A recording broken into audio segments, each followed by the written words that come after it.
దేవుని నామానికి స్తోత్రములు కలిగిన గాక. ఉదయకాల సమయం మరొకసారి దేవుని సన్నిధిలో చేరినటువంటి సంఘము, అలాగనే ఇప్పుడు వచ్చిన ప్రతి బిడ్డ కూడా మనం చెల్లిస్తున్నాం. ఆ రీతిగా దేవాది దేవునికి కృతజ్ఞత స్థుతులు మనం చెల్లిస్తాం. హల్లెలూయా, హల్లెలూయా. ఆదివారపు ఆరాధన, దేవుని సన్నిధి, దేవుని మందిరం, దేవుని ఆలయం, దేవుని సహవాసం, దేవుని సన్నిధిలో ఉన్న గొప్ప ఆనందము, సంతోషము మరొకటి లేదు. కాబట్టి ఆ విషయాన్ని మనం జ్ఞాపకం చేసుకుంటూ దేవుని సన్నిధిలో మనం ముందుకు సాగిద్దాం. మరి ఆ రీతిగా పోయిన వారంలో మనం మొదలు పెట్టుకున్నటువంటి పరమగీతములో మరి ఆ మాట మనం చూసుకుందాం. దయచేసి ఆ రీతిగా దేవుని సన్నిధిలో మనం ముందుకు సాగుదాం. 4వ అధ్యాయము 9వ వచనము మనము చూసుకుందాం. దయచేసి ఒక విషయాన్ని మనం జ్ఞాపకం చేసుకోవాలని మనం చేస్తున్నాం. మన జీవితంలో దేవుడు గొప్ప కార్యాలు జరిగించాలని మనం అందరం కోరుకుంటాం కదా. నా జీవితంలో గొప్ప కార్యం జరగాలి అనేది ప్రతి ఒక్కరి ఆశ, కోరిక. ఎందుకు అని అంటే దేవుని కార్యము జరగాలి అని అంటే ఒక విషయం జరగాలి. ఏంటిది అని అంటే ఊర్లలో, గ్రామాల్లో పొలాలు ఉంటాయి. ఆ పొలంలోకి వెళ్ళి డైరెక్ట్ మనం పంటను కొయ్యలేము. ఎందుకంటే పంట ఏముండదు కాబట్టి అక్కడ. పోనీ డైరెక్ట్గా ఏమైనా తవ్వి మనం పెట్టేదా అంటే కాదు. పొలము అంటే చెట్టు అంటే ఒక చెట్టు నాటడము, ఒక విత్తనం నాటడము జరుగుతుంది. కానీ పొలము వేయాలి అని అంటే, పంట వేయాలి అని అంటే, పంట కొయ్యాలి అని అంటే పొలం అనేది ఒకటి ఉంటుంది. ఆ పొలములో నువ్వు విత్తనాలు చల్లాలి. ఆ చల్లాలి అని అంటే ఆ పొలము దున్నబడాలి. మొదటిగా చదును చేయబడాలి, ఆ తర్వాత దున్నబడాలి. చదును చేయబడాలి, దున్నబడాలి. దున్నబడిన తర్వాత దానిలో ఉన్నటువంటి పనికిరాని వాటన్నిటినీ ఏరివేయాలి. అంతకు ముందు ఉన్నటువంటి వేర్లను, అంతకు పైన పడవేయబడినటువంటి చెత్త చెదారము ఏదైతే ఉన్నదో అదంతా కూడా ఏరివేయాలి, తీసివేయాలి. ఆ తర్వాత మరలా దున్నాలి. మరలా దున్నినాక మరలా ఒకసారి దాన్ని అంత కూడా చక్కగా చేయాలి. ఆ తర్వాత మరలా దున్ని నీళ్లు పోయాలి. నీళ్లు పోసిన తర్వాత మరలా దున్నుతారు. అనగా ఆ భూమి అంతా కూడా, ఆ పొలం అంతా కూడా మెత్తన చేయబడాలి. ఏం చేయబడాలంట? మెత్తన చేయబడాలి అని దేవుని వాక్యము ద్వారా మనం ఇక్కడ గమనిస్తూ ఉంటూ ఉన్నాం. హల్లెలూయా, హల్లెలూయా. మెత్తన చేయబడాలి. ఆ తర్వాత ఏం చేయాలి? కొంచెం ఆరబెట్టి ఆ తర్వాత మనం విత్తనాలు వేయాలి. దేవుని వాక్యం సెలవిస్తా ఉంది. ఇంత ప్రాసెస్ ఉంటుంది. పంట చేతికి రావడానికి అంత ఈజీ కాదు. ఆ తర్వాత ప్రేమ దేవుని బిడ్డలు నీళ్లు పోస్తూ దానికి ప్రతి ఉదయ సాయంకాలం నీళ్లు పడుతూ దానికి ప్రేమ దేవుని బిడ్డల పొలాన్ని ఏం చేయాలా? కాపుదలలో ఉంచాలి. ఏవి పాడు చేయకుండా ఉన్నాయి. ఎలుకలు కానీ, పక్షులు కానీ కాపుదలలో ఉంచాలి. ఇంత చేస్తే ఆఖరికి నీకు పంట చేతికి వస్తుంది. అది కూడా వస్తుందని నమ్మకం లేదు. మధ్యలో శోధన అన్నట్టు అకాల వర్షాలు, భయంకరమైనటువంటి పరిస్థితులు ఏర్పడతాయి. ప్రేమ దేవుని బిడ్డలారా, అది కూడా జయిస్తే అప్పుడు అలా అకాల వర్షాలు రాకపోతే అప్పుడు నీ చేతికి పంట వస్తుంది అన్న సంగతిని జ్ఞాపకం చేసుకో. అలాంటిది ఆత్మీయ జీవితంలో నీ హృదయం అనే పంటలో దేవుని వాక్యము విత్తబడాలి. విత్తబడాలంటే నువ్వు దాన్ని చదును చేయాలి. నీలో ఉన్న చెత్త చెదారం అంతా తీసి పారేయాలి. లోకానుసారమైనది, శరీరానుసారమైనది అంతా తీసి పారవేయాలి. నీళ్లు పట్టాలి. అనగా ప్రార్థనతో నీ హృదయాన్ని, నీ మనసును, నీ జీవితాన్ని నువ్వు నింపాలి. అలా నింపి మరలా ఒకసారి చూసుకొని దాన్ని ఆరబెట్టి, అనగా వాక్యము చదువుతూ వాక్యము ద్వారా నువ్వేం చేయాలి? దానిని ప్రేమ దేవుని బిడ్డలారా సరిచేయాలి, సరిదిద్దబడాలి, సమకూర్చబడాలి, బాగు చేయబడాలి, స్వస్థపరచబడాలని దేవుని వాక్యం చెప్తుంది. విత్తనము వేస్తాను. ఆమేన్, హల్లెలూయా. వాక్యం అనే విత్తనము విత్తబడుతూ ఉన్నప్పుడు అప్పుడు దాంట్లో అది నాటబడుతుంది అన్న సంగతిని మనం జ్ఞాపకం చేసుకోవాలి. ఆ హృదయంలో ఆ విత్తనము విత్తబడినప్పుడు, అది నాటబడినప్పుడు అప్పుడు అది మొలకెత్తుతుంది అన్న సంగతిని మనం జ్ఞాపకం చేసుకోవాలి. ప్రేమ దేవుని బిడ్డలారా, నీ హృదయంలో విత్తబడినటువంటి ఆ విత్తనము నీ హృదయంలో ఏం కావాలది? మొలకెత్తాలి. విత్తనాన్ని పిట్టలు ఏం చేస్తాయి? పక్షులు ఏం చేస్తాయి? తవ్వి తీసుకుని తింటాయి. అలాగా విత్తబడినటువంటి వాక్యాన్ని సాతానుడు, శోధకుడు నీలోని విశ్వాసాన్ని, నమ్మకాన్ని, నిరీక్షణని, దేవుని సన్నిధిని నీలో నుంచి దూరం చేసేదే సాతాను యొక్క క్రియ. దేవుని వాక్యం సెలవిస్తుంది, నాటబడితేనే తప్ప నువ్వు సరిగ్గా ఉంటావు, లేకపోతే నువ్వు ఉండవు. నువ్వు ఆ విషయాన్ని గమనించాలి. దేవుని వాక్యము నీలో నాటబడితే నువ్వు ఎలా ఉంటావు అంటే లోకాన్ని జయించే జయ జీవితము కలిగి నువ్వు ఉంటావు. శోధనను జయించే జయ జీవితాన్ని నువ్వు కలిగి ఉంటావు. లోకంలో ఉన్న శోధనలన్నిటిని జయించే జయ జీవితం కలిగి నువ్వు ఉంటావు. శోధకుడు శోధించిన ఆ శోధనలన్నింటినీ కూడా నువ్వు జయించే జయ జీవితము కలిగి నువ్వు జీవిస్తావు అని వాక్యం అంటారు. ఆయన అంటాడైనా, ఎవడైతే జయిస్తాడో, జయించువాడు ఎవడో వాడు నా సింహాసనమందు కూర్చుండనిస్తాడని వాక్యం సెలవిస్తావు. జయించువాడు నేను జీవ వృక్ష ఫలమును నేను భుజింపనిస్తాను. జయించువాడు ఎవడో వాడు మన్నాను భుజిస్తాడని వాక్యం చెప్తుంది. జయించువాడు ఎవడో వాడు జీవ కిరీటమును పొందుకుంటాడని వాక్యం చెప్తుంది. జయించువాడు ఎవడో వాడు మరణమును జయిస్తాడని వాక్యము సెలవిస్తుంది. జయించువాడు ఎవడో రెండవ మరణం అనే నరకమును వాడు జయిస్తాడని వాక్యము సెలవిస్తాను. హల్లెలూయా, హల్లెలూయా. ఆ జయ జీవితమే ఈ రోజున నీకు, నాకు, మనకు కావాలి. ఏది ఆ జయ జీవితం? జయ జీవితం కావాలంటే వాక్యము నీ హృదయంలో విత్తబడినది మొలకెత్తాలి. అలా మొలకెత్తినది ప్రేమ సాతానుడు, శోధకుడు నిన్ను శోధించకుండా, ఎత్తుకొని వెళ్ళిపోకుండా నీవు నీ హృదయాన్ని భద్రపరచుకోవాలి. హృదయంలో వాక్యం ఉంటేనే నువ్వు కరెక్ట్ గా ఉంటావు. లేకపోతే అంత లోకానుసారమైన జీవితమే. లోకమే కావాలి నీకు, శరీరమే కావాలి నీకు, లోకాశలే కావాలి, శరీరాశలే కావాలి, నేత్రాశలే కావాలి, జీవపుటమే కావాలి, చూసిందల్లా కావాలనుకున్నటువంటి ఆ జీవితాన్ని నువ్వు కలిగి ఉంటావని వాక్యము సెలవిస్తా ఉంది.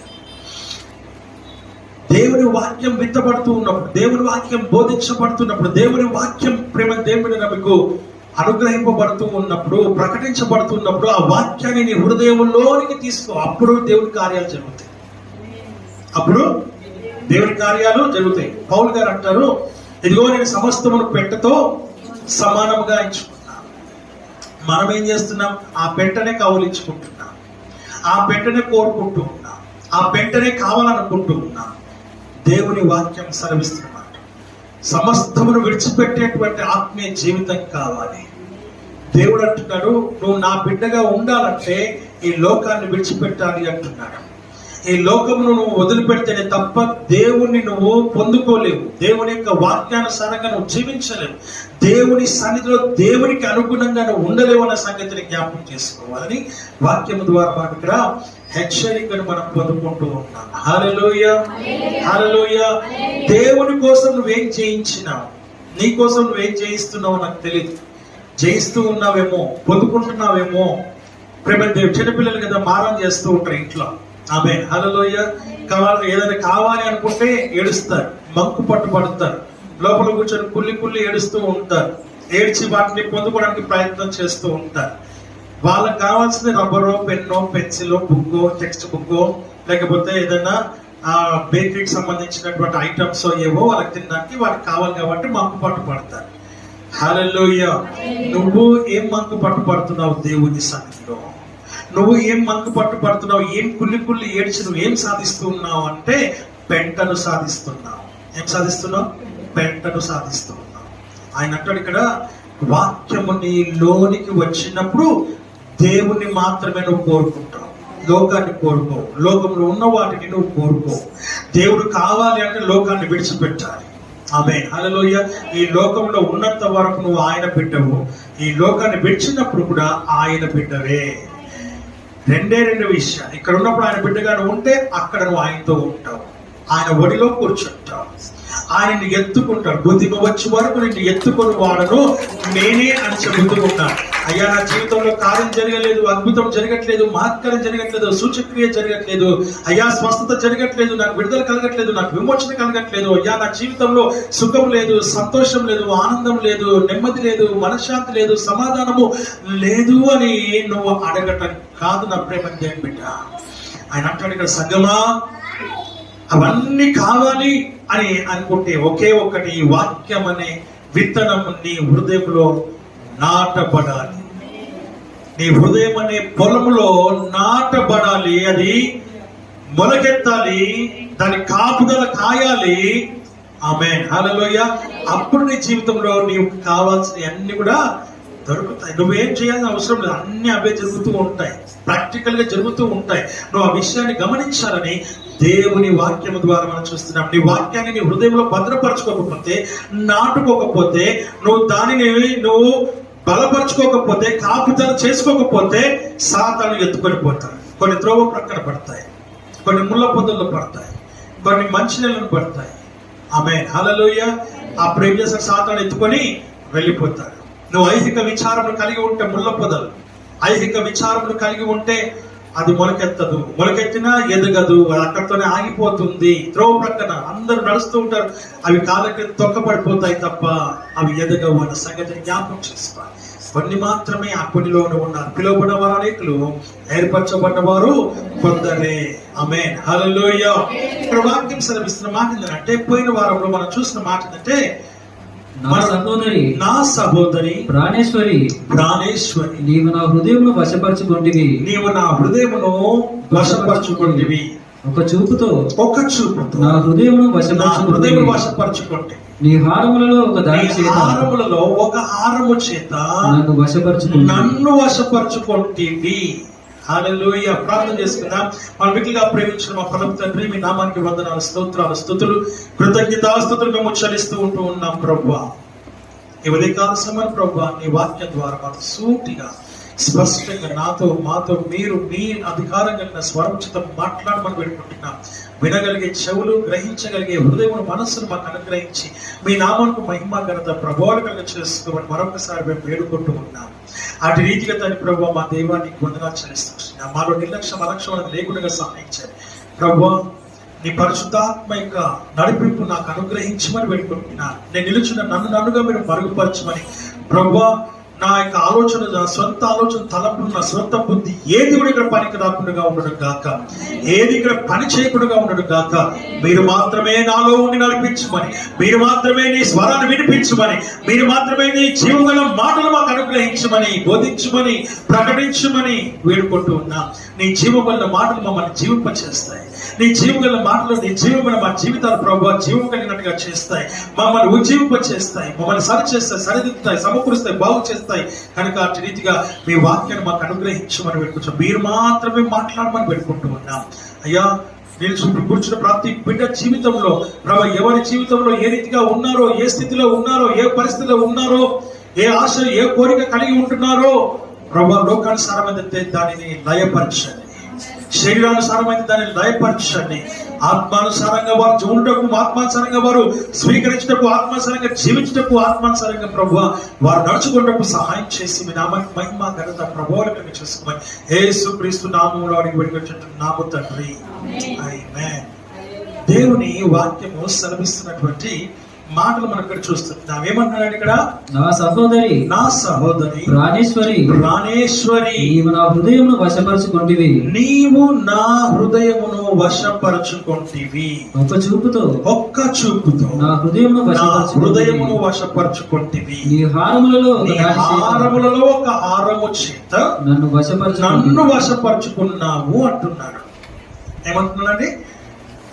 మొదటిగా నా సహోదరి, నా ప్రాణేశ్వరి అని పిలుస్తుంది. మనం పోయిన వారంలో ప్రాణేశ్వరి గురించి, సహోదరిని గురించి మనం చూసినాం. ఒకే లైన్ కంప్లీట్ అయింది. ఈ రోజు రెండో మాట మనం చూస్తున్నాం అంటే, నీవు నా హృదయమును వశపరచుకుంటివి అంటున్నాడు ఆయన. దేవుని హృదయాన్ని వశపరచుకోవటం ఎలాగా, దేవుని హృదయాన్ని తెలుసుకోవటం ఎలాగా? అపోస్తలులు రాసినటువంటి ఆ యొక్క మన గ్రంథంలో మనం చూసినప్పుడు దావీదును గురించి దేవుడు ఒక చక్కటి మాట చెబుతూ ఉన్నాడు. ఏంటిదా మాట ఒకసారి గమనిస్తే, తరువాత అతనిని తొలగించి దావీదును వారికి రాజుగా అనుగ్రహించెను. మరియు ఆయన నేను యెషయి కుమారుడైన దావీదును కనుగొంటిని. అతడు నా ఇష్టానుసారుడైన మనుష్యుడు. అతడు నా ఉద్దేశములను అన్నిటినీ నెరవేర్చునని చెప్పి అతని గురించి సాక్ష్యం ఇస్తూ ఉంటారు. ఎవరు? దేవుడే స్వయంగా సాక్ష్యం ఇస్తూ ఉంటారు. మన గురించి ఎవరు సాక్ష్యం ఇస్తారు? దేవుణ్ణి కాసేపు పక్కకు పెడతాం. దేవుడు వద్దు మనకి. ఇప్పుడు ప్రెసెంట్ మనకి ఏం కావాలంటే, మన ప్రక్కన ఉన్నటువంటి వారు మన గురించి సాక్ష్యం ఇవ్వాలి. మన ఇంటి ఎదురుగా ఉన్న వాళ్ళు, ప్రక్కన ఉన్న వాళ్ళు, లేక మనం పని చేసే దగ్గర, మన ఉద్యోగము దగ్గర, సంఘములో, నీ కాలేజ్లో, నీ స్కూల్లో నీకు మంచి సాక్ష్యం ఇచ్చేటువంటి వారు ఎవరైనా ఉన్నారు, నీ గురించి మంచి సాక్ష్యం చెప్పేవారు ఎవరైనా ఉన్నారా? అది మనము సంపాదించాలని వాక్యం చెప్తూ ఉంది. దేవుడే స్వయంగా దావీదును గురించి సాక్ష్యం ఇస్తున్నారు. ఏమని సాక్ష్యం ఇస్తున్నారు? మరొకసారి చదువుదాం ఆ మాట. అది ఒకటి మాత్రమే చదువు. కిందిది, అతడు నా ఇష్టానుసారుడైన మనుషుడు. ఏంటంట? అతడు నా ఇష్టానుసారుడైన మనుష్యుడు. దేవునికి ఇష్టుడైనటువంటి వాడుగా మనం చూస్తున్నాం. నా ప్రియమైనటువంటి దేవుని సంగమా, నువ్వు దేవునికి ఇష్టడై ఉండాలి. ఏంటంట? దేవునికి ఇష్టడై ఉండాలని వాక్యం చెబుతుంది. నువ్వు దేవునికి ఇష్టడై ఉండాలి. ఎవరికో కాదు.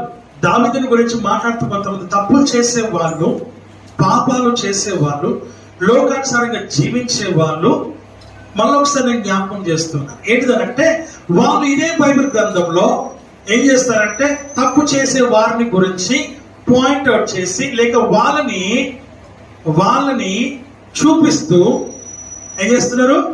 వాళ్ళని చూపిస్తూ ఉంటారు. ఇదిగో సౌలు తప్పు చేయలేదా? ఇదిగో దావీదు తప్పు చేయలేదా? ఇదిగో ఆదాము తప్పు చేయలేదా? కదండి. ఇదిగో యాకోబు తప్పు చేయలేదా? ఇదిగో సొలొమోను తప్పు చేయలేదా? ఇలాగ కొంతమంది పేర్లు చూపించి, ప్రేమ దేని బిడ్డల వాక్యం సెలవిస్తాను, నువ్వు తప్పులో ఉండి, నువ్వు పాపంలో ఉండి వాళ్ళని గురించి మాట్లాడే అర్హత నీకు లేదు. హల్లెలూయా. ఎందుకు లేదు అంటే, నువ్వు తప్పులో ఉన్నావు కనుక యు ఆర్ పాయింటింగ్ అవుట్. అంటే నిన్ను నువ్వు సమర్థించుకోవటానికి కోసము నువ్వేం చేస్తున్నావు అంటే వాళ్ళని చూపిస్తున్నావు. కానీ వాళ్ళ జీవితం ఏంటో తెలుసా?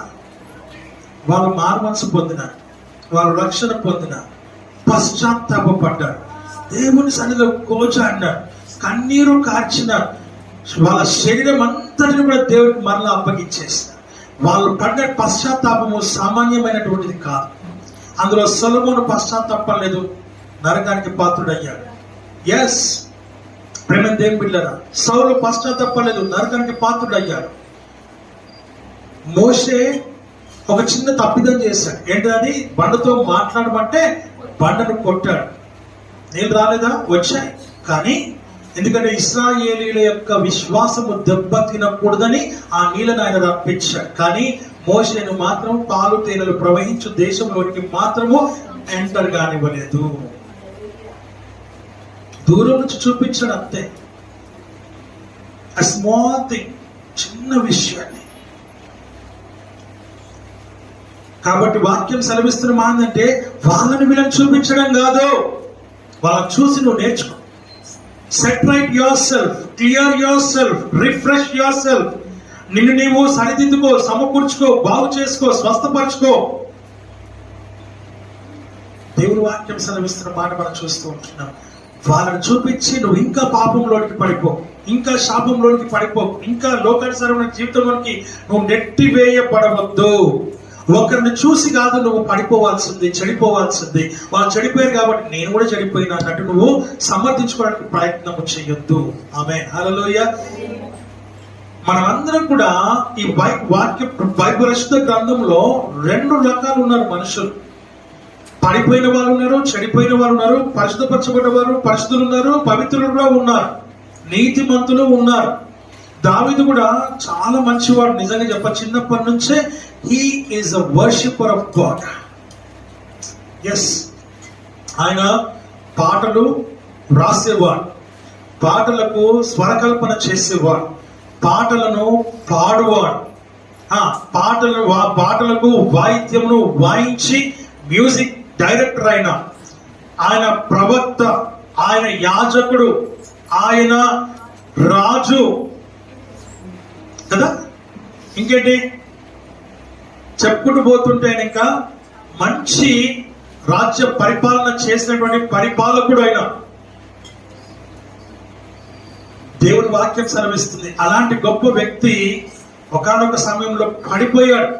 కానీ పడిపోయినా కానీ ఆయన ఆ పాపంలోనే పడి కొట్టుబెట్టాలే బయటకు వచ్చాడు. బయటకు వచ్చి తను చేసిన తప్పును దేవుని దగ్గర పశ్చాత్తాపంతో కన్నీరు విడిచి దేవుని దగ్గర ఉపవాసం ఉండి దేవుడు తనని దర్శించే వరకు, దేవుడు తనని క్షమించే వరకు, దేవుడు తనని స్వీకరించే వరకు దేవుణ్ణి గోచాడుతూనే ఉన్నాడు. దేవుణ్ణి విడిచిపెట్టలేదు. తప్పు చేశాం కదా అని చెప్పి తప్పు మీద తప్పు, తప్పు మీద తప్పు, పాపం మీద పాపం చేస్తూ ఆయన వెళ్ళలేదు ప్రేమ. అందుకే ఆయన అన్నాడు, దేవుడు అన్నాడు, అతడు వచ్చి సాక్ష్యం ఇస్తున్నాడు ఏమని, అతడు నా ఇష్టానుసారుడైన మనుష్యుడు. ఇంకా అతడు నా ఉద్దేశములన్నీ నెరవేర్చునని చెప్పి. దేవుని ఉద్దేశం పక్కన మనకు తెలియదు, మనలో ఏముందో మనకే సరిగ్గా కరెక్ట్ గా అర్థం కాదు. మనకి పక్కన ఏమర్థమైతే, కానీ ఇక్కడ దావీదు విషయంలో చూస్తే ఏకంగా దేవుని ఉద్దేశాలు ఎరిగినటువంటి వాడుగా మారినాడంటే తనను తాను మార్చుకున్నాడు. That is what you have to do. You have to transform yourself into spiritual life from the worldly life. లోకానుసారమైన జీవితంలో నుంచి ఆత్మానుసారమైన జీవితంలోనికి నీవు ప్రవేశించాలని, అది నువ్వు కోరుకోవాలని దేవుని వాక్యం ద్వారా మనం ఇక్కడ గమనిస్తూ ఉంటూ ఉన్నాం. హల్లెలూయా, హల్లెలూయా, హల్లెలూయా. ఎందుకు అనంటే నీవు దేవునికి ఇష్టమైన బిడ్డగా మారాలి. ఎలా మారాలి? ఇష్టానుసారుడైన మనుషుడు. రెండోది అంటున్నాడు, నా ఉద్దేశములన్నీ నెరవేర్చినటువంటి వాడు. దేవుని ఉద్దేశాలు నెరవేర్చాలి. మనం ఈ లోకంలో మనం దేవుని ఉద్దేశాలు నెరవేర్చాలి. హృదయమును వశపరచుకుంటేవి అంటున్నాడు. ఏమంటాడు? నా ఒక్క చూపుతో నా హృదయమును వశపరచుకుంటే, దేవుని హృదయాన్ని వశపరచుకునే జీవితం కావాలి. హల్లెలూయా, హల్లెలూయా. మనుషులను చూసినప్పుడు యవనస్తులు ఎవరికి ఆకర్షించబడతారు? అబ్బాయిలు అమ్మాయిలకి, అమ్మాయిలు అబ్బాయిలకి. ఇప్పుడు కొత్త ట్రెండ్ ఏంటిదో తెలుసా? అబ్బాయిలు అబ్బాయిని ఇష్టపడుతున్నారు, అమ్మాయిలు అమ్మాయిని ఇష్టపడుతున్నారు. దరిద్రం ఏంటంటే అదే. హల్లెలూయా. అంత దరిద్రంలోకి సొదొమ గొమొర్రా పట్టణం అనేటువంటి జీవితంలోకి వెళ్ళిపోతున్నారు. అలాంటి నీచమైన నికృష్టమైన జీవితంలోకి యవనస్తులు వెళ్ళిపోతూ ఉన్నారు. వెళ్ళిపోయినారు, పాడైపోయినారు, చెడిపోయినారు. లోకానుసార జీవితం ఏం చేస్తున్నారు? వాళ్ళు ఏం చేస్తున్నారో తెలిసి కూడా చేస్తూ ఉన్నారు. అట్లాగే తెలియక ఏం చేయట్లేదు, తెలిసే చేస్తున్నారు. వాళ్ళకి ఏం కావాలంటే ఎంటర్టైన్మెంట్ కావాలంట, ఎంజాయ్మెంట్ కావాలంట, సంతోషం కావాలంట. ఎందులో సంతోషం ఉందో, భార్య దగ్గర సంతోషం లేదంట, భర్త దగ్గర సంతోషం లేదంట. లోకానుసారమైన వాటి విషయంలో సంతోషం ఉందని వారు వెంపర్లాడుతూ పరిగెడుతూ లోకానుసారమైన క్రియలోకి పడిపోతూ ఉన్నారు. చెడిపోయి, పడిపోయి, పాడైపోయి నికృష్టమైన జీవితంలో జీవిస్తూ దేవునికి విరోధమైనటువంటి క్రియలు చేస్తూ, దేవునికే కాదు దేవుని సన్నిధికే, దేవుని పరలోక రాజ్యానికి విరుద్ధమైన కార్యాలు చేస్తూ వాటిలో పడి చచ్చిపోతూ ఉన్నారు. భయంకరమైనటువంటి వ్యాధిగ్రస్తులుగా మారిపోతూ ఉన్నారు. భయంకరమైనటువంటి వ్యాధులు, రోగాలు, దేవుడు అంటు రోగాలు వాళ్ళని వెంబడిస్తూ వారి యొక్క జీవితాలు పాడు చేస్తారు, శరీరాలను పాడు చేసుకుంటారు. దేవుని వాక్యం ఏమంటుందో తెలుసా? మొదటి రాష్ట్ర పత్రికలు మనం చూస్తాం, నీ దేహము నా ఆలయము అన్నాడు ఆయన. ఏమన్నాడు? నీ దేహము నా ఆలయము అన్నాడు. మరి దేహము ఆయన ఆలయం అయినప్పుడు ఆ దేహాన్ని నువ్వు ఎంత పవిత్రంగా పెట్టాలి, ఆ దేహాన్ని నువ్వు ఎంత పరిశుద్ధంగా పెట్టాలి, ఆ దేహాన్ని నువ్వు ఎంత నీతిగా పెట్టాలి, నువ్వు ఎంత నీతిగా ఉండాలి అని వాక్యం ద్వారా మనం చూస్తున్నాం. ఆ నీతికరమైనటువంటి జీవితం నువ్వు పోగొట్టుకునేసి, పరిశుద్ధమైన జీవితాన్ని, పవిత్రమైన జీవితాన్ని నువ్వు పోగొట్టుకునేసి లోకానుసారంగా, శరీరానుసారంగా నీ జీవితాన్ని సర్వనాశనం చేసుకుంటూ ఉన్నావు. నువ్వు పాడేది కాకుండా ఇతరులను కూడా పాడు చేస్తూ ఉన్నావు. ఆమేన్, హల్లెలూయా. ప్రకృతికి విరుద్ధమైనటువంటి క్రియలు చేస్తున్నారు మనుషులు. ఇదంతా కూడా సొదొమ గొమొర్రా పట్టణం యొక్క ప్రభావమే. దేవుని వాక్యం సెలవిస్తున్న మాట మనం చూస్తూ ఉంటున్నాం. ఒక చూపుతో వశపరచుకోవటము ప్రేమ దేవుని బిడ్డలారా మనల్ని కూడా ఆకర్షిస్తాయి కదా. మనల్ని లోకానుసారైనటువంటి ఆ యొక్క వస్తువులు కావచ్చు, వస్త్రాలు కావచ్చు, ఇల్లు కావచ్చు, ఆస్తులు కావచ్చు, బంగారం కావచ్చు, ఆభరణాలు కావచ్చు, లోకంలో ఉన్న ఏవేవో రకరకాల అన్ని కూడా మనల్ని ఏవి ఆకర్షిస్తే మనకే తెలియదు. దేవుని వాక్యం సెలవిస్తున్న మాట ఏంటంటే, ఒక చూపుతో నువ్వు వశపరచబడాలి, కానీ దేవుని చూపుతో వశపరచబడాలి. నువ్వు వశపరచుకోవాలి, కానీ దేవుని సన్నిధిని వశపరచుకోవాలి. ఇది నువ్వు కావాలని దేవుని నువ్వు అడగాలి. ఏమనగాలి? ఆత్మీయ వారి విషయాలు నువ్వు దేవుణ్ణి అడగాలి. నువ్వు ఎదగాలి, దేవునిలో ఎదగాలి. ఏం చేయాలి? దేవునిలో నువ్వు ఎదగాలి. వాక్యం సెలవిస్తున్న మాట మనం చూస్తూ ఉంటున్నాం. ఒక చిన్న విషయం చెప్పాలని ఆశపడుతూ ఉన్నా. ఒక పాస్టర్ గారి కూతురు, ఒక సేవకుడు కూతురు, ప్రేమ దేవుని బిడ్డ, ఆమె ఒక లోకానుసరైన వస్తువుని, అనగా మన క్రైస్తవ విశ్వాస ఆత్మీయ జీవితానికి విరుద్ధమైనటువంటి ఒక వస్తువుని ఆమె తన తండ్రిని అడిగింది. అడిగితే ఆయన అన్నాడు కుదరదు అన్నాడు. ఆయన కుదరదని చెప్పేసరికల్లా ఏమాత్రం కూడా సంకోచించకుండా ఆ అమ్మాయి దానికోసమే పట్టుబట్టింది. పట్టుబడితే తండ్రి మాత్రము అస్సలు కుదరదన్నాడు. ఆమేన్, హల్లెలూయా. ఆ కుదరదన్నటువంటి విషయాన్ని బట్టి ఆయన యుక్త వయసుకు వచ్చినాక అమ్మాయికి సంబంధాలు చూస్తూ ఉంటే సంబంధాలు అన్నింటినీ రిజెక్ట్ చేస్తూ వచ్చింది. ఈ రోజు వరకు కూడా కుమారిగానే ఉంది. ఎందుకు? ఆ వస్తువును తన తండ్రి కొనివ్వలేదని వివాహం కూడా చేసుకోకుండా ఉంది. పరలోక రాజ్యం ప్రాప్తిస్తుందా? పరలోకానికి వారసులుగా ఉంటుందా? దేవుని సన్నిధికి వెళ్తుందా? పరదేశికి వెళ్తుందా? ఆ తర్వాత పరలోకానికి వెళ్తుందా అంటే వెళ్ళదు. కోరకూడనిది కోరుకున్నది.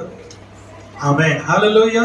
అందుకే వాక్యం ఏం చెప్తుందంటే, లోకానుసారమైన వాటిని కాదు నువ్వు కోరుకోవాల్సింది, ఆత్మానుసారమైన వాటిని నువ్వు కోరుకోవాలని దేవుని వాక్యం ద్వారా మనం ఇక్కడ చూస్తున్నాం. అతడు నా ఇష్టానుసారమైన మనుష్యుడు, ఆ తర్వాత అతడు నా ఉద్దేశంలోని నెరవేర్చినటువంటి వాడు, ఉద్దేశంలోని నెరవేర్చినని చెప్పి అతని గురించి సాక్ష్యం ఇచ్చినట్టుగా చూస్తున్నా. You must have a testimony from God. నువ్వు సాక్ష్యం పొందిన బిడ్డగా ఉండాలి. ఏం బిడ్డగా ఉండాలి? ఒక సాక్ష్యం పొందిన బిడ్డగా ఉండాలి. దావీదు వాలే నాట్యమాడి తండ్రిని స్తుతించెదను. దావీదు వాలే నాట్యమాడి తండ్రిని స్తుతించెదను.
కలిగిన నష్టము కలిగిన తండ్రి నేను స్తోత్రిస్తా.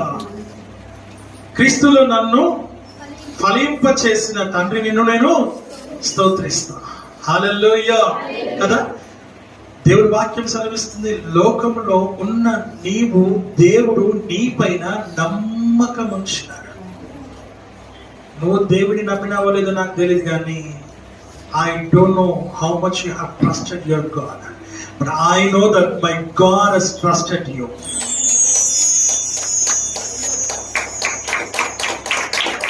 Amen. Amen. నా దేవుడు నిన్ను నమ్మినాడు. నా దేవుడు నిన్ను నమ్మినాడు. నా దేవుడు నన్ను నమ్మినాడు. ఆయన నమ్మకాన్ని నేను ఎప్పుడు వమ్ము చేయకుండా నన్ను నేను ప్రతిరోజు నలగొట్టుకుంటున్నాను. ప్రతిరోజు దేవుని సన్నిధిలో నేను ప్రార్థన చేస్తున్నాను. ప్రతిరోజు నా దేవుని సన్నిధిలో నన్ను నేను సరి చూసుకుంటూ ఉన్నాను. ప్రతిరోజు రాత్రికాల సమయంలో నా వస్త్రాన్ని, రక్షణ వస్త్రాన్ని నేను ఉతుక్కుంటూ ఉన్నాను. ఈరోజు నీ పైన ఆయన నమ్మకం వచ్చినాడు. ఎప్పటి వరకు నమ్మకం ఉండాలో తెలుసా? ప్రకటన గ్రంథం 2వ అధ్యాయం 10వ వచనం త్వరగా తీసుకొని చదువుదాం దయచేసి. Revelation chapter 2 verse 10. ఆయన అంటాడు, ఇక్కడ చక్కటి మాట మనం ఇక్కడ చూస్తూ ఉంటూ ఉన్నాం. ఇదిగో మీరు శోధింపబడినట్లు అపవాది మీలో కొంతమందిని చెరలో వేయించబోతూ ఉన్నాడు. 10 దినములు మీకు శ్రమ కలుగును. మరణము వరకు నమ్మకముగా ఉండు. మన జీవ కిరీటం ఇచ్చదు. అలాగే ఇక్కడ వాక్యం ఏం చెప్తుందంటే, మనుషుని ఆయుష్ ఎంతండి? 70 సంవత్సరాలు. అధిక బలం ఉంటే, దేవుని కృప ఉంటే. ఎందుకు నేను ఎప్పుడు దేవుని కృప అని 100 అంటానో దానికి రీజన్ నేను చెప్తాను. 100 రోజులు అంటూ ఉన్నాను. ఇక్కడ అన్నాడు ఆయన, 10 రోజులు మీకు శ్రమ కలుగును. ఒక దినము దేవుని దృష్టికి. హల్లెలూయా, హల్లెలూయా. మరి 10 దినములు 100 సంవత్సరాలు మనం లెక్కేసుకుంటే 100 సంవత్సరాలు అంటే కదా, 10 దినములు మీకు శ్రమ కలుగునగా నువ్వు జీవించే నీ ఆయుష్కాలం 70 కావచ్చు, 80 కావచ్చు, 90 కావచ్చు, 100 కావచ్చు. ఆ 100 సంవత్సరాల యొక్క జీవితంలో నీకు శ్రమ కలుగుతుంది. 10 దినాలు మీకు శ్రమ కలుగును. మీరేం కావాలంట? చదువు. అనే మరణము వరకు నువ్వు నమ్మకముగా ఉండాలి అని చెప్తూ ఉన్నాడు. ఏం చెప్తున్నానని? మరణము వరకు నువ్వు నమ్మకంగా ఉండాలి.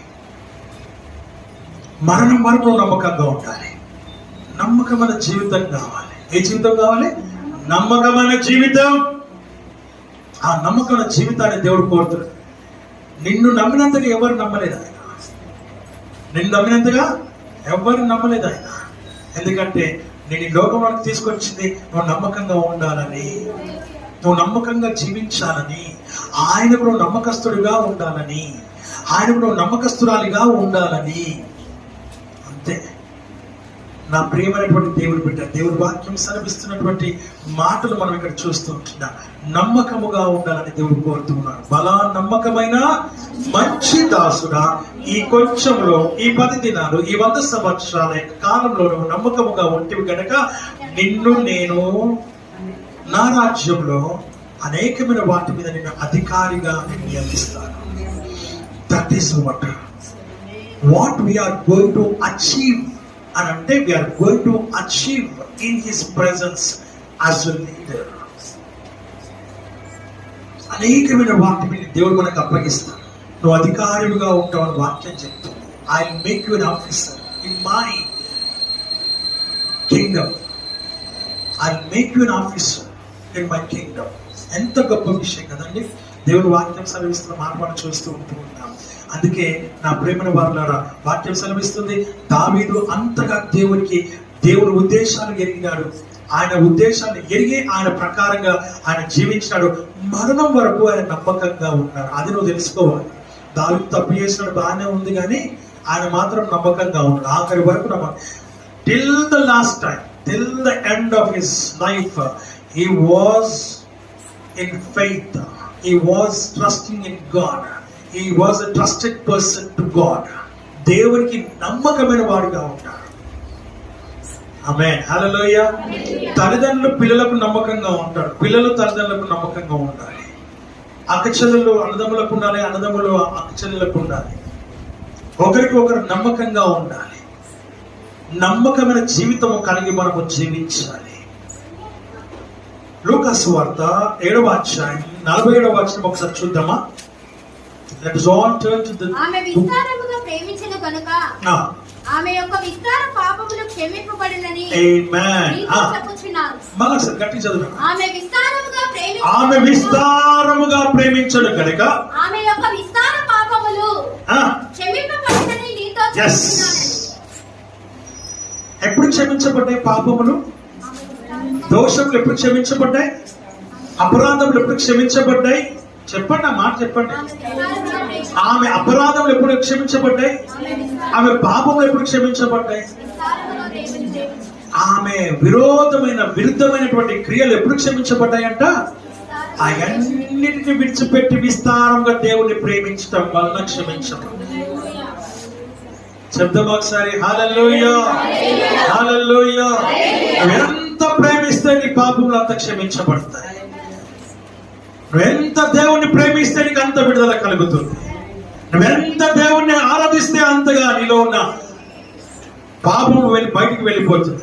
నువ్వెంత దేవుణ్ణి మహిమపరిస్తే, నువ్వెంత దేవుని నామని గణపరిస్తే, నువ్వెంతగా దేవుణ్ణి ప్రేమిస్తే, నువ్వెంతగా దేవుణ్ణి సేవిస్తే అంతగా దేవుడు నిన్ను ఆయన ప్రేమించువాడన్న సంగతిని జ్ఞాపకం చేసుకో. నిన్ను స్వీకరిస్తాడు, నిన్ను ఎత్తుకుంటాడు ఆయన, నిన్ను కౌగులించుకుంటాడు ఆయన. ఆమేన్, హల్లెలూయా. అంతగా దేవుడు నిన్ను ప్రేమించగలిగే ఆ యొక్క స్థితిని నువ్వు మార్చాలి, నువ్వు తీసుకొని రావాలి. దేవుడు నిన్ను ప్రేమించే విధంగా నువ్వు దేవుణ్ణి ప్రేమించే జీవితం మొదలు పెట్టినట్లయితే అన్నిటి వదిలిపెట్టేస్తావు. ఏది నీకు అవసరమో లేదు. ఉందా? మధురమైనది నా యేసు ప్రేమ, మరపురానిది నా తండ్రి ప్రేమ.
సాటి ఏది లేదు, సాటి ఏది రాదు. ఎవరు కూడా ఆయన ప్రేమించినంతగా ఎవరు ప్రేమించలేరు. ఎందుకనంటే ప్రేమించడం అంటే ప్రాణం పెట్టడమే. పెట్టగలమా? అడుగుదాం. ఎవరిని అడుగుదామంటే పెళ్ళైన వారిని అడుగుదాం. మీరు వెళ్ళి నన్ను ప్రేమిస్తున్నారా అని మీ భర్తను అడగండి. అలాగే భర్తలు భార్యను అడగండి. ఇంటికి వెళ్ళినా, అయ్యా నన్ను ప్రేమిస్తున్నావా, నా కోసం ప్రాణం పెడతావా అని డైరెక్ట్గా అడగండి. ఏమంటాడు? మైండ్ ఏమైనా దొబ్బిందా అని అడుగుతాడు. ఎవరైనా కావాల్సింది నా భర్త నాకు జీవితాంతం ఉండాలని, నేను సుమంగలే చచ్చిపోవాలా, ఏమంగళంగా చచ్చిపోవాలనుకుంటారు. నన్ను అడుగుతున్నవి బుద్ధి ఉందా నీకు? భర్తను అడిగితే ఒక వింతగా చూసి మరొకడు అనుకో కొట్టినా కొడతాడు. నువ్వు అడిగిన ప్రశ్న అలాంటిది కాబట్టి.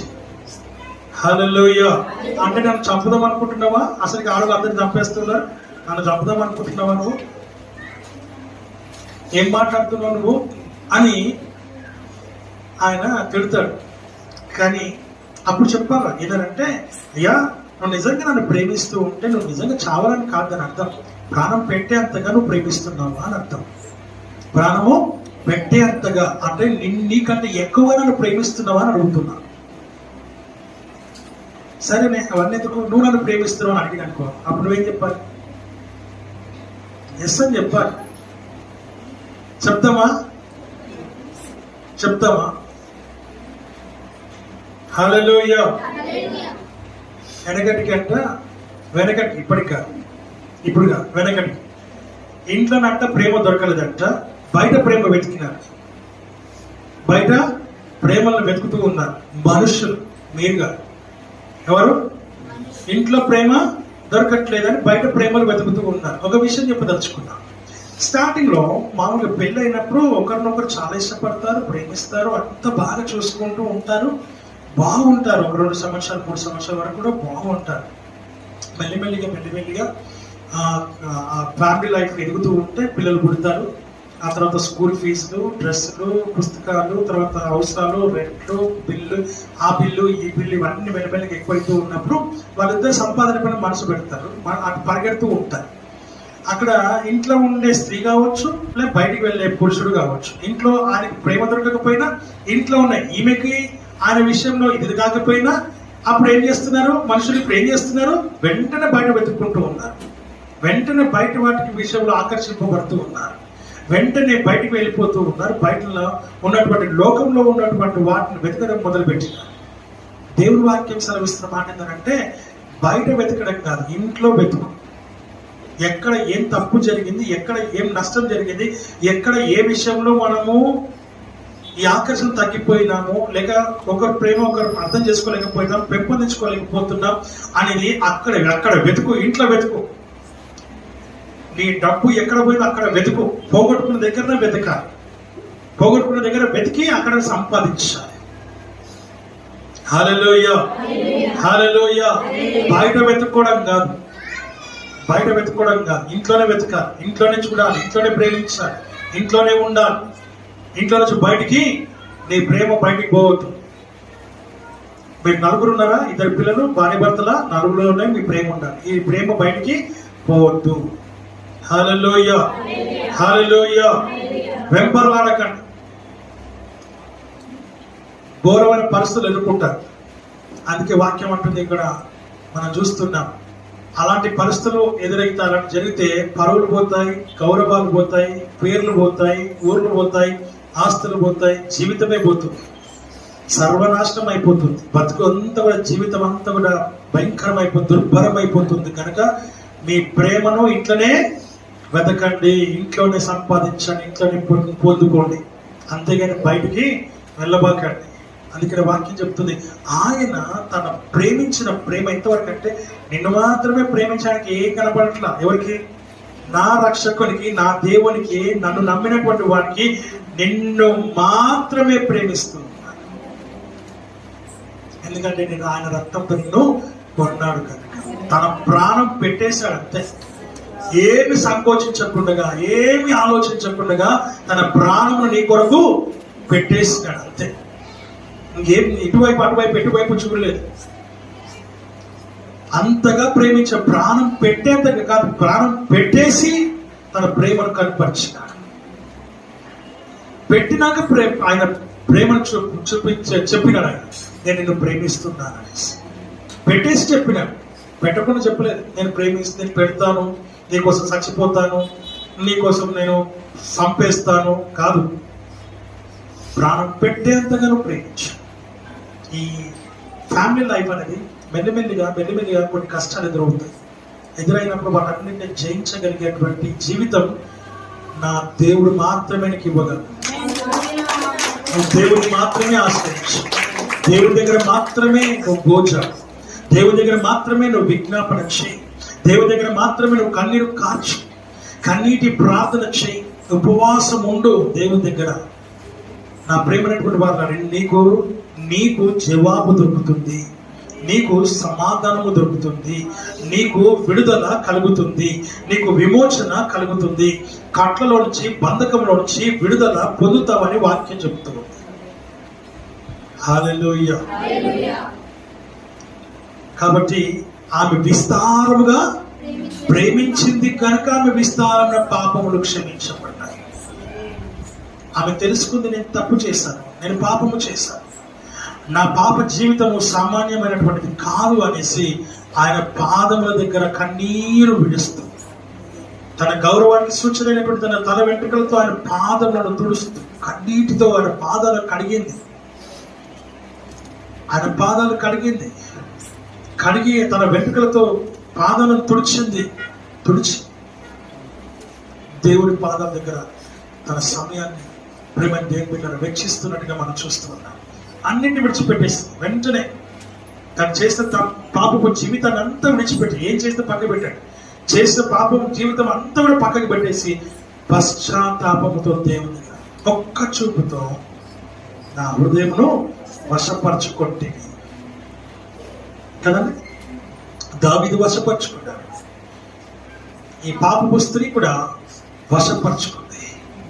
ఒక చూపుతో దేవుని యొక్క హృదయాన్ని వశపరచుకునే ఆత్మీయ జీవితం నీకు ఈ రోజున కావాలి. కావాలన్నా వద్దా? హల్లెలూయా. ఎలా వశపరచుకోవాలన్నా దానికి ఏమైనా విద్య ఉంటుందా? ఏమైనా మంత్రాలు చేయాలి? మంత్రాలు చేయవద్దు, మంత్రాలుగా చేయాల్సింది నీ హృదయమును దేవుని సన్నిధిలో కుమ్మరించాలి, ఆయన్ని నీ హృదయములోనికి ఆహ్వానించాలి, ఆయన్ని నీ హృదయం ఆసీనుడుగా చేయాలి. ఆయన నీ యొక్క నా యందు మీరును మీ యందు నా మాటలు నిలిచి ఉన్న ఎడల, అది కావాలి. ఇక్కడ ఆయన నీలోనికి రావాలి, మొదటిగా నీలోనికి రావాలి. నీలోనికి వస్తే ఆయన మాటలు నీలోనికి వస్తాయి. అప్పుడు నీ జీవితంలో ప్రేమ దేవుడు ఎన్నడూ చూడనటువంటి కార్యాలు నువ్వు చూడగలుగుతావు. యాక్చువల్గా మనకు సమస్యలు వస్తాయి కదా, సమస్యలు వస్తే మనం ఏం చేస్తాం? మనం నిజం చెప్పండి, ఏం చేస్తాం?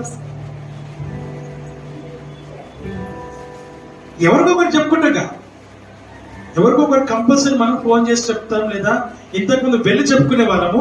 ఇప్పుడు ఏం చేస్తున్నాం? ఫోన్లోనే చెప్పుకుంటున్నాం, ఫోన్లోనే ఏడుస్తూ ఉన్నాం. కానీ నువ్వు ఏడవాల్సింది ఎక్కడో తెలుసా? వాళ్ళ దగ్గర ఏడిస్తే వాళ్ళు ఏం చేస్తారు తెలుసా? వాళ్ళు నిన్ను ఒక్కరికి తెలిస్తే చాలు. మనకు అవసరం లేకపోయినా అవసరం ఉన్నా ఇట్లనంట కదా అట్లనంట కదా. బుద్ధులు మారవు. ఏం మారవు? బుద్ధులు మారవు. ఎంత హెచ్చరించినా, వాక్యం ఎంత మనం గద్దించినా, ఎంతగా మనము దేవుని వాక్యం వింటున్నా మన బుద్ధులు మారవు.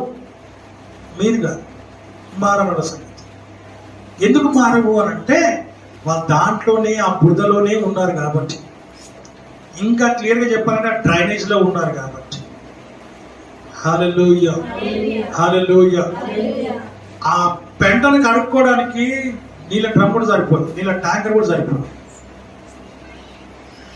షాంపూ రుద్దుతా ఉంటే నురుగు వస్తూనే ఉంటుంది. అట్లా నీ యొక్క పాపపు జీవితం కూడా అంతే. నువ్వు మారినావు అని మేము అనుకుంటాం, నేను అనుకుంటా, కానీ నువ్వు నువ్వు మారవు కూడా. ఇక అయిపోయింది, నాకు అర్థమైపోయింది అంటే నువ్వు మారవు. ఎవరు అలా ఉన్నటువంటి వాళ్ళకి కాదు, వీళ్ళకి కాదు, నువ్వు చెప్పాల్సిన దేవుడికి చెప్పాలి. దేవుని దగ్గరికి రావాలి. ఎక్కడికి రావాలా? ఎక్కడికి రావాలా? దేవుని దగ్గర రావాలంటే మందిరంలోకి వచ్చి ప్రార్థన చేయమని కాదు అని చెప్పేది. నువ్వు ఎక్కడ మోకరిస్తే అక్కడ ఉంటాడు దేవుడు. నువ్వు మోకరించిన దగ్గర దేవుడు ఉంటాడు, నువ్వు ప్రార్థన చేసే దగ్గర దేవుడు ఉంటాడు. ఆయన నీ ప్రార్థన వినబడే ఉన్నాడు అన్న సంగతి జ్ఞాపకం చేసుకో. నీ ప్రార్థన నువ్వు ఎప్పుడు చేస్తావా, నువ్వు దేవుడి దగ్గరికి ఎప్పుడు వస్తావా, నువ్వు ఎప్పుడు మోకరిస్తావా, ఎప్పుడు ఆయన సన్నిధిలో నువ్వు విజ్ఞాపన చేస్తావా అని ఎదురు చూస్తూ ఉన్నటువంటి దేవుడు, నువ్వు మోకరించి నువ్వు నిలబడ దగ్గరనే ప్రార్థన చేస్తే నీ ప్రార్థన ఆయన ఆలకించువాడు, నీ ప్రార్థనకు ఆయన చెవియగువాడు, నీ ప్రార్థన ఆయన వినువాడు, నీ ప్రార్థనకు జవాబు దయచేయవాడు, నీ కన్నీటిని చూచు వాడు, నీ కన్నిని ఆయన కవిడిలో దాచుకునే వాడు సంగతిని నీవు జ్ఞాపకం చేసుకోవాలని దేవుడు వాక్యం సెలవిస్తాడు. Whenever you cry in the presence of the Lord, Lord will answer. He will accept your prayer. He will give you the answer.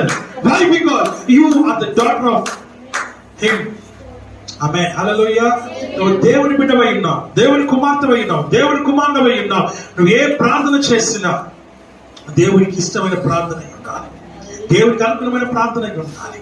నీ సమస్యల్లో నువ్వు ఏం చేయాలంటే దేవుణ్ణి అడిగారు, అయ్యా నాకు నువ్వు కావాలి, నాలోనికి నువ్వు రా బ్రహ్మా.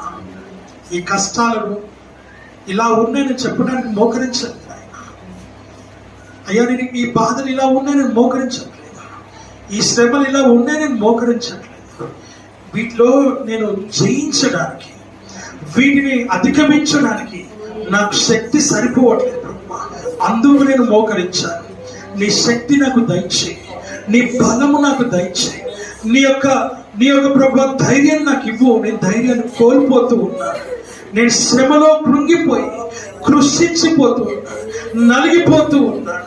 ఈ ప్రభు నేను భయంకరంగా ప్రభుని నలిగి వేసారిపోతూ ఉన్నాను. ప్రభు దయతో నన్ను కృప చూపించి నన్ను ఒక్కసారి జ్ఞాపకము చేసుకో అని మాత్రమే దగ్గర మోకరించాను ప్రభు. ఇంతకు మించి నేను ఈ సమస్య నుంచి బయట పారవేయమని నేను అడగట్లేదు ప్రభు, ఈ సమస్యని తట్టుకోవట్లేదు నేను అడగట్లేదు ప్రభు. అయ్యా దానికోసం కాదు నేను మోకరించింది, అయ్యా నువ్వు నాకు కావాలని మాత్రమే నువ్వు మోకరించాను, నీ శక్తి కావాలని మాత్రమే మోకరించాను, నీ బలము నాకు కావాలని మాత్రమే మోకరించాను, నీ ధైర్యం నాకు కావాలి ప్రభు. నీవే నాకు అండగా ఉండాలని, నీవు నాకు కొండగా ఉండాలని ప్రభు. అయ్యా నా కష్టంలో నాకు తోడుగా ఉండాలని మాత్రమే నేను ప్రార్థించడానికి మోకరించాను.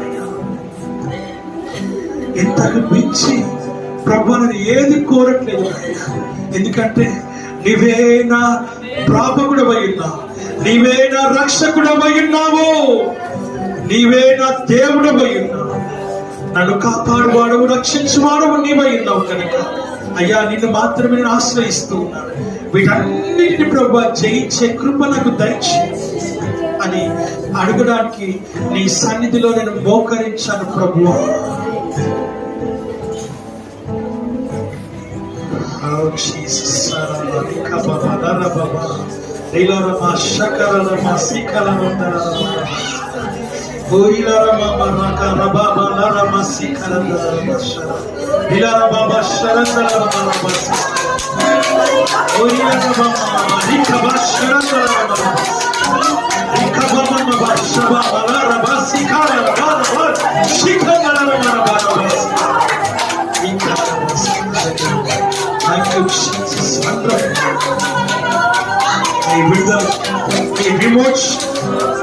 ప్రభు కట్ల నుంచి విడుదల కలుగునిక, బంధకముల నుంచి విడుదల కలుగునిక, చీకట్లో నుంచి విడుదల కలుగునిక, వెలుగులోనికి వచ్చుదురుగా, లోకంలో నుంచి ప్రభు నీ యొక్క సన్నిధికి వచ్చుదురుగా.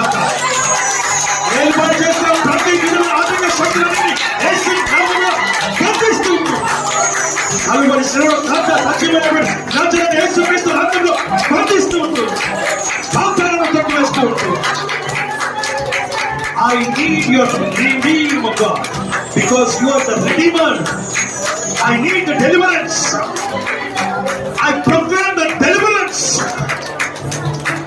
in the name of Jesus Christ. I proclaim the deliverance.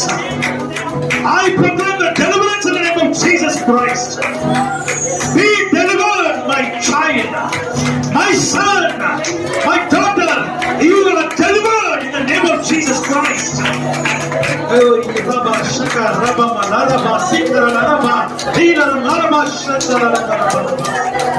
Thank you, Jesus.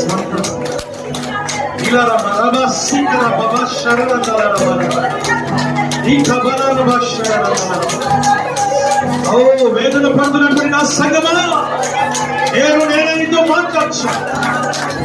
నీకున్న కష్టాన్ని బట్టి, నీకున్న వేదనను బట్టి, ఎవరు నిన్ను ఆదరించలేకపోతున్నారు, ఎవరు నిన్ను చూడలేకపోతున్నారు, ఎవరు నిన్ను గమనించలేకపోతున్నారు. నాకు ఆదరణ లేని దానిగా నేను మిగిలిపోయానని, నెమ్మది లేని దానిగా నేను మిగిలిపోయానని నువ్వు బాధపడుతూ ఉన్నవా, నీ బాధను నేను చూస్తూ, నీ వేదన కష్టంలో నీకు తోడగిందా, నీ యొక్క శ్రమలో నీకు తోడగిందా. ఇదిగో నేనే మీతో మాట్లాడుచున్నా. నీ శ్రమలో నీకు తోడగిందా, నేను విడిపించదను, నేను గొప్ప చేసేదను, ఇదిగో దీర్ఘాయుష్ మందులుగా నేను చేసేదను.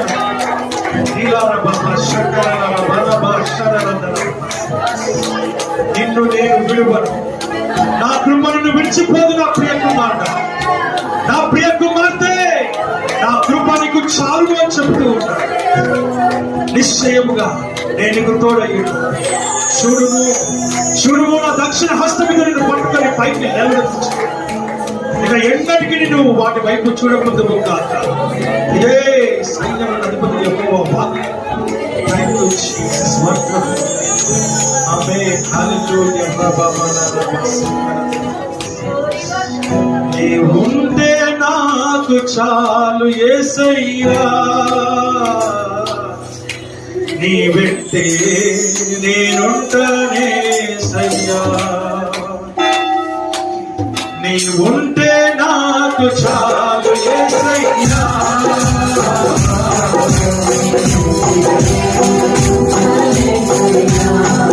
నీ మాట చాలయ్యా, నీ చూపు చాలయ్యా, నీ చూపు చాలయ్యా, నీ చూపు చాలయ్యా, నీ మాట చాలయ్యా, నీ చూపు చాలయ్యా, నీ చూపు చాలయ్యా, నీ చూపు చాలయ్యా.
మన జీవితంలో నీ కష్టం, నీ శ్రమలో మనుషులను కాదు నమ్ముకోవాల్సింది. రాజులను అధికారులను కాదు నువ్వు ఆశ్రయించాలి. దేవుని మాత్రమే నమ్ముకునే జీవితం కావాలి. దేవుడి వాక్యం సెలవిస్తాం. దేవుడు ఒక విషయం బయలుపరుస్తూ ఉన్నాడు. ఆయన అంటున్నాడు, ఒక చక్కటి వాక్య భాగాన్ని చూపిస్తున్నాడు. న్యాయాధిపతులు రాసినటువంటి గ్రంథం 11వ అధ్యాయం 35వ వచనం. కాబట్టి అతడు ఆమెను చూచి తన బట్టలను చింపుకొని అయ్యో నా కుమారి, నీవు నన్ను బహుగా కృంగజేస్తే, నీవు నన్ను తల్లడింప చేయువారు ఒకటివై ఉన్నావు. యెహోవాకు మాట ఇచ్చి ఉన్నాను కనుక. చాలా ఏమంటాడు ఇక్కడ? ఏమంటున్నాడండి? అయ్యో నా కుమారి, నువ్వు నన్ను బహుగా కృంగజేస్తావు. ఏ విషయంలో నువ్వు కృంగజేసినావు? ఏ విషయంలో నువ్వు ఆయన్ని బాధించినావు? ఏ విషయంలో ఆయన్ని వేదనకు గురి చేసినావో నాకు తెలియదు. నా ప్రియ కుమారి, నీవు నన్ను కృంగజేసినావు అంటున్నావు ఆయన. ఇంకేమంటున్నామా? నీవు నన్ను తల్లడింప చేయి వారిలో ఒకటివైతే అంటున్నాడు ఆయన. నేను ఎంతో ప్రేమించాను, నేను ఎంతో ఇష్టపడ్డాను, నిన్ను ఎంతో కోరుకున్నాను. కానీ నా యొక్క ప్రేమను, నా యొక్క ఇష్టాన్ని, నా ఉద్దేశాన్ని కాకుండా నీ ఉద్దేశాన్ని మాత్రమే, నీకున్నటువంటి ఆలోచన ప్రకారంగా మాత్రమే, నీ యొక్క ఇష్టాన్ని మాత్రమే నువ్వు ప్రేమిస్తూ నన్ను కృంగదీసి నన్ను బాధించిన తల్లడింప చేయి వారిలో నీవు ఒక్కటివై ఉన్నావు. ఇంకేమన్నామా అని ఆయన బట్టలను చింపేసుకున్నాడు. తన బట్టలు చింపుకున్నాడు. ప్రేమ తన కుమార్తెకు వ్యతిరేకముగా, దేవునికి మనం వ్యతిరేకముగా, దేవునికి మనం అయిష్టముగా, దేవునికి విరోధముగా మనం చేసే ప్రతి పాపము ఆయన్ని కృంగదీస్తుంది, ఆయన్ని బాధిస్తుంది అన్న సంగతిని జ్ఞాపకం చేస్తుంది. నీ సంతోషాన్ని వెతుక్కుంటున్నావా? నీ ఇష్టాన్ని మాత్రమే నువ్వు కోరుకుంటున్నావా?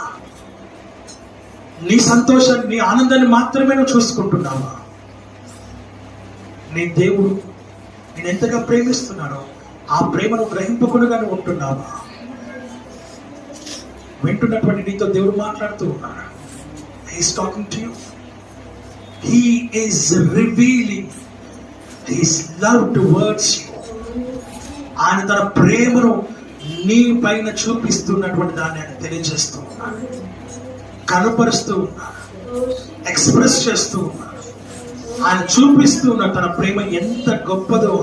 నీ కోసం ఎంత ప్రాణమునే పెడితే ఆ నా ప్రాణాన్ని కూడా నువ్వు లెక్క చేయకుండా నీ సంతోషాన్ని, నీ ఆనందాన్ని, నీ ఇష్టానుసారమైన జీవితాన్ని నువ్వు జీవించడానికి నీవు కోరుకుంటున్నావు. నన్ను తల్లడింప చేయి వారిలో ఒకటివైనావు, నన్ను కృంగదీసిన దానివై ఉన్నావు, నాకు కృంగదీసిన వాడవై ఉన్నావు అని దేవుడు నీతో మాట్లాడుతున్నాడు. నాకు వేరుగా ఉండి నువ్వు ఏమైనా చేయగలవు? నాకు దూరమై నువ్వు ఎలా బ్రతకగలవు? ఎలా ఉండగలవు?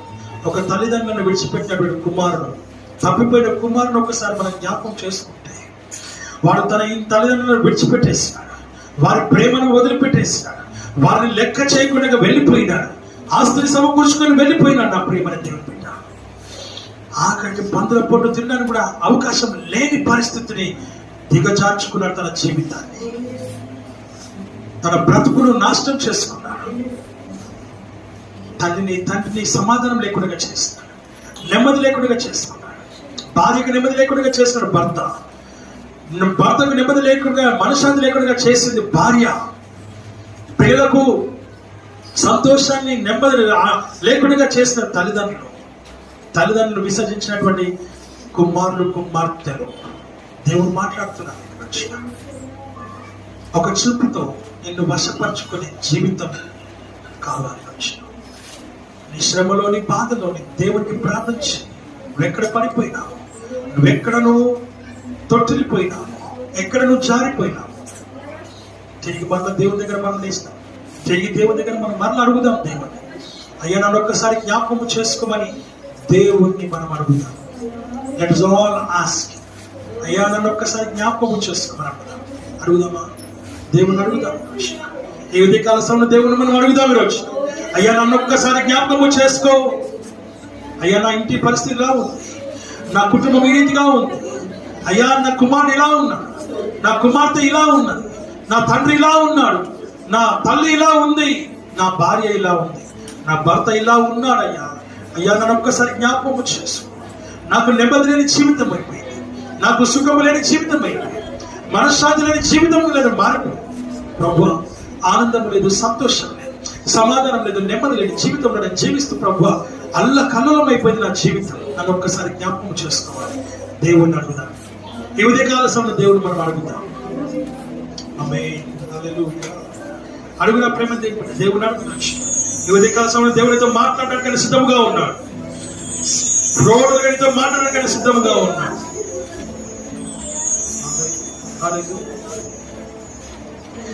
ఇంతగా నన్ను ప్రేమించినది నీ రూపము నాలో రూపించుటగా.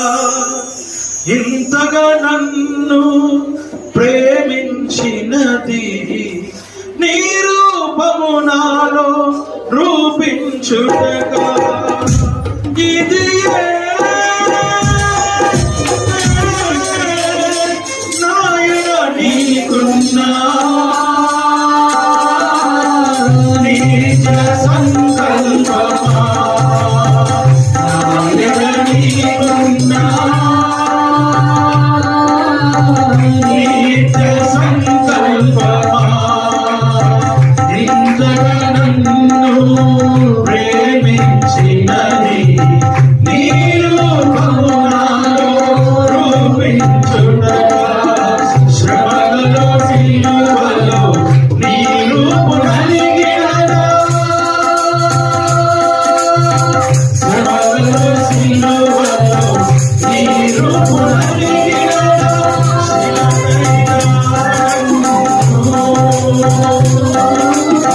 నీ వరమాసుడతా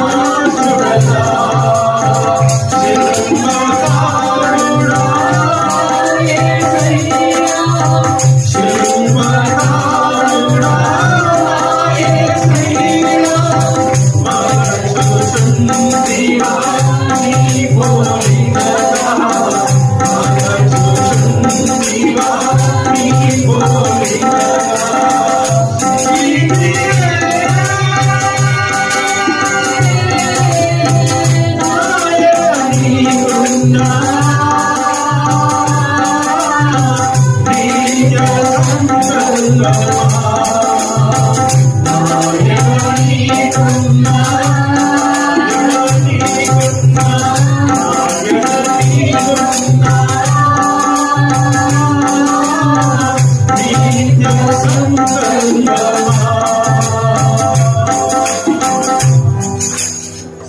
ఒక చూపుతో వశపరుచుకుని ఆత్మీయ జీవితాన్ని ఈ రోజు నువ్వు కలిగి ఉండాలని, నువ్వు ఈ దేవుని ఏం కృతదిస్తున్నావు, ఏం తలరింప చేస్తున్నావో నాకు తెలియదు. నా ప్రేమ దేవుడు అందులో నేను కూడా ఉంటే నా దేవుడిని అడుగుతూ ఉన్నాను. అయ్యా నన్ను ఒక్కసారి జ్ఞాపకం చేసుకోమని, అయ్యా నన్ను ఒక్కసారి కరుణించమని, నీ కృప చూపించమని నా దేవుడిని నేను అడుగుతూ ఉంటున్నాను.